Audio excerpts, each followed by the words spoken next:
دیکھ لیجئے جہاز کی ونڈو سیٹ ملی ہے ہمیں آج، اور اب حقیقت کیا ہے ذرا یہ بھی دیکھیں۔ اگر آپ دنیا کو سوشل میڈیا کی نظر سے دیکھیں گے نا تو لگے گا سب بہت خوش ہیں، ہر وقت کوئی زبردست اور دلچسپ کام ہو رہا ہے، انجوائے کر رہے ہیں۔ ایسا نہیں ہے اور ایسا ہو بھی نہیں سکتا۔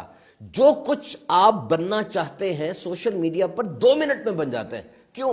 گرافک ڈیزائننگ کے سافٹ ویئر ایسے آ چکے ہیں، اور اب تو ایسے لگتا ہے کہ ایک مقابلہ ہو رہا ہے جناب، حسن کا، دولت کا، شادی کس کی کس طرح ہو رہی ہے۔ اصل زندگی میں بھی مقابلہ چل رہا ہے، لیکن یہاں پہ جھوٹ پکڑا جاتا ہے۔ دیکھیے، اگر آپ کسی ایسے انسان سے مقابلہ کر رہے ہیں، کمپٹیشن کر رہے ہیں جس کو آپ جانتے نہیں، تو اس کا مطلب ہے کہ آپ نے اس کے چمکتے ہوئے ظاہر کو دیکھا ہے، اپیرنٹ، اوپر سے، جو کہ اس نے منافقت اور جھوٹ کی پالش سے چمکایا ہوا ہے۔ حقیقت کیا ہے، اندر سے کیا ہے، آپ نہیں جانتے۔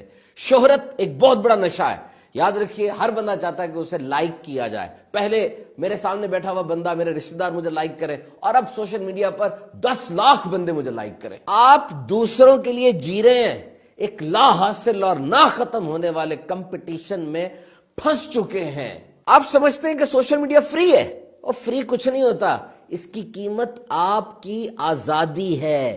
جس طرح آج ہیروئن، چرس اور دیگر نشوں کے لیے ہسپتال بنے ہوئے نا، ان قریب ہو سکتا ہے کہ یہ موبائل کے نشے کے بھی ہسپتال بنے ہوں، کہ جی فلاں وارڈ میں داخل ہے وہ جو موبائل چھوڑتا ہی نہیں تھا۔ اس وقت یو ایس اے کے اندر ہر سال 1 لاکھ عورتیں اپنے آپ کو نقصان پہنچا کر، جسے سیلف ہارم کہتے ہیں، وہ ہاسپٹل میں ایڈمٹ ہو رہی ہیں۔ اور وجہ کیا ہے؟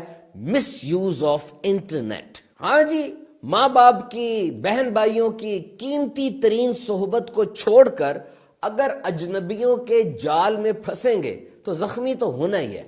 Please try to differentiate between real life and virtual life. حقیقی زندگی میں اور موبائل کی زندگی میں فرق کرنا سیکھیے۔ اہم ترین ایجاد ہے، اسے اپنے فائدے کے لیے استعمال کیجیے۔